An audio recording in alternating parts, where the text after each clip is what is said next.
After endless hours, days, or even weeks of finalizing product research and concluding supplier negotiations, you come to a crossroad. This is the logistics crossroad. Air freight, air express, sea freight, what are all these options? How will they get past the supplier's location to the final destination? How will customs get cleared? These are the day-to-day questions a freight forwarder will answer. Perhaps it's why you are here, and we will lay out the import process with a freight forwarder in this step-by-step video. Step 1. Draw out the shipping terms with your supplier. Negotiate a trade term. As a freight forwarder, we always ask clients what trade term was negotiated with the supplier. This serves as a starting point to know if the client requires a freight forwarder or if the shipping services are being covered by the supplier. If the trade term is EXW or Ex Works, the seller is responsible to make the freight available at their warehouse, and the buyer is responsible to arrange the freight pickup from that point and make sure to deliver it to the final destination. As opposed to DDP or delivery duty paid, the seller covers the entire transportation process to the buyer's final destination, including customs clearance. B. Choose a shipping method. In common, you have two general methods of international freight transportation: movement by sea and movement by air. Roughly 90% of all world trade still travels by ship. As a result, sea shipping is usually the most affordable way to transport goods. A rule of thumb: for shipping, if you have a shipment that is less than 1 cubic meter or 250 kgs, it is best to ship via air express or courier services like UPS, DHL, or FedEx. Your supplier may have good rates through these courier methods, or you can check with your local courier. We recommend air freight only if you are in a rush to ship your goods, because air freight costs can run up to 2 to 5 times the cost of sea shipping, depending on the time of year. A freight forwarder is recommended for shipments over 1 cbm or 250 kgs, as you will see discounted pricing starting at these volumes. C. Identify the shipping type. How will the cargo be shipped? Depending on the volume and weight, you may identify if you will be using FCL, full container load, or LCL, less than container load. Other members of the family include RORO, roll-on, roll-off, LOLO, load-on, load-off. These shipping types usually apply to sea shipping.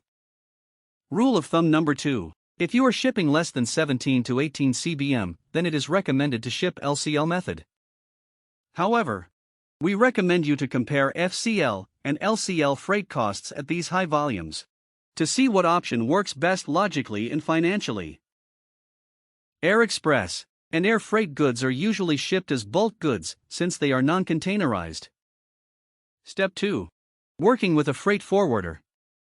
In this step, we will explain the process of working with a freight forwarder, what they do, and general requirements to get a shipping quote. After you finalize an order with your supplier, your next step will be to transport the goods.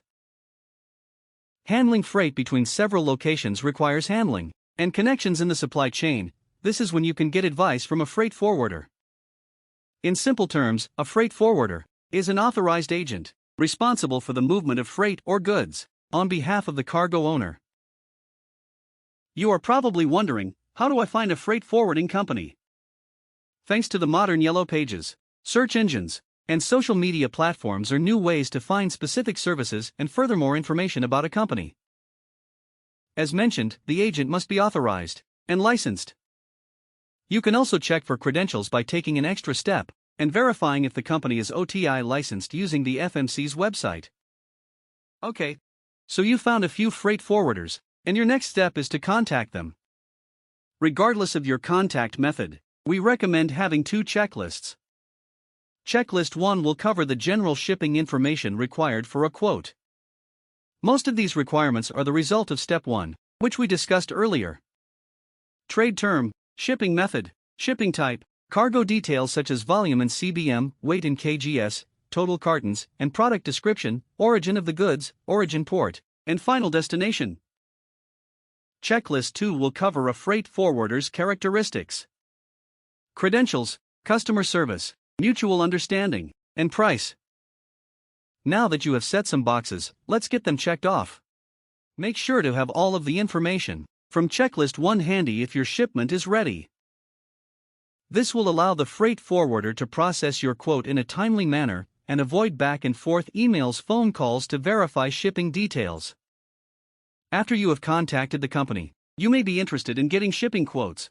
This part is usually done by email exchange or through an online method if available. Once provided all cargo details, a quote will be prepared within 24 to 48 hours or sooner and will typically have a validation period. Ocean shipping rates are updated every 2 weeks, whereas air shipping rates are updated every Monday. When the market is really high, rates are updated consecutively. Now, you have the rates, you established a connection, and now you can use Checklist 2 to identify what freight forwarder is the right fit. Importer tip: ask the freight forwarder to include import duties and tax fees in the quote. This overall shipping estimate can be used to help get an idea of your landed costs. Step 3. Importer documents. In this step, we will cover a key freight forwarder characteristic: mutual understanding. A freight forwarder will be your logistics consultant, and more.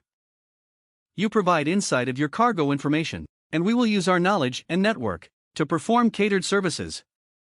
Freight forwarders and importers work alongside in this step to know what is required in order to expect a successful import process. Depending on the type of product or products that you are importing, you may need additional paperwork at origin and/or destination.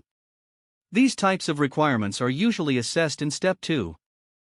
After you accept the quote and a mutual understanding is accomplished, your freight forwarder will contact your supplier to arrange the shipment and request a set of documents from you.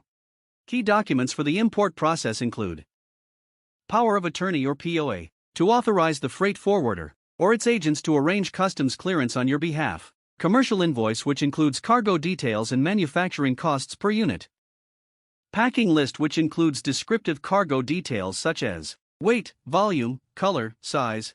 House bill of lading document is generated by the freight forwarder on receipt of the goods from the supplier. This bill acknowledges that the goods in receipt are to be shipped and delivered at destination.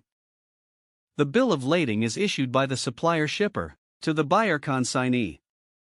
Think the import stages are like international travel. You book a flight. Cargo booking information should be made available within 24 to 72 hours of approving a quote. Depending on the space availability or vessel frequency, some bookings may take longer to confirm.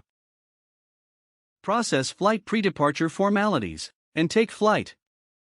Similarly, your freight forwarder will arrange any pre-shipping requirements and also provide transit updates throughout the shipment's course. Like a boarding pass, your freight forwarder will issue an arrival notice that will contain the exact voyage or flight details and shipping timeframes. Arrival at destination and customs check-in. Once the goods reach the port of destination, it is time to arrange customs clearance. In this step, customs is notified of the shipping contents through the key documents we discussed earlier. Customs will determine if the cargo is cleared for entry or denied. Arrange transportation to the final destination. After entry, it is normal to head towards baggage claim and wait for the luggage to start cascading. You find your belongings, book an Uber or head out with your pre-arranged method of transportation. In comparison, there is a waiting period for the cargo to become available at the seaport, airport terminal, or container freight station. This process may take a few days, or even weeks based on how busy these sites get. When the cargo becomes available, the forwarder will set a date and time with the receiving party and arrange the transportation of the freight to the final destination. Importer tip: always add days to your expected cargo arrival date and book in advance. If there is a delay in transit, a huge market haul, or space issues, do not blame your freight forwarder. Just be patient with your forwarder when there is a delay in transit or sudden spike in freight costs. Make sure to book production with your supplier and vessel or airspace with your freight forwarder ahead of time. Keep in mind that these issues usually get heavy during the fourth quarter, Chinese New Year, major holidays, and prime dates. We hope that this video covered the import process with a freight forwarder and more. Thanks for watching our first video. Please like and subscribe to this video if you want us to create more videos like this. Also comment below if you have any questions.